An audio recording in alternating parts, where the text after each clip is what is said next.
نبی پاک صلی اللہ تعالیٰ علیہ وسلم نے 3 چیزیں ہمارے ذمے لگائیں، فرمایا اپنی اولاد کو سکھاؤ۔ یہ باپ کے ذمے لگائی ہیں حضور نے چیزیں، ماں کے ذمے لگائی ہیں، فرمایا یہ اپنی اولاد کو سکھاؤ 3 چیزیں۔ یا رسول اللہ صلی اللہ علیہ وسلم کون کون سی؟ فرمایا ایک تو اپنی اولاد کو اپنے نبی کی محبت سکھاؤ۔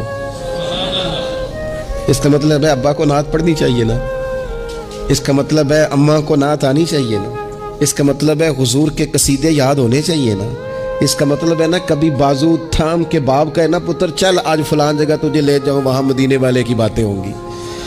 اس کا مطلب ہے کہ اسے باپ کو ان سارے رستوں کا تعین تو بیٹے کا بازو تھام کے اسے کتنی جگہوں پہ لے گیا ہے، چل ایک دن یوں بھی کہا تھام اس کا بازو اور اسے حضور کے مدینے بھی لے جا کر محبوب کے سامنے کھڑا۔ فرمایا اپنے بچوں کو اپنے نبی کی محبت سکھاؤ، اور فرمایا دوسرے کام یہ کرو کہ اپنے بچوں کو اپنے نبی کی اولاد کی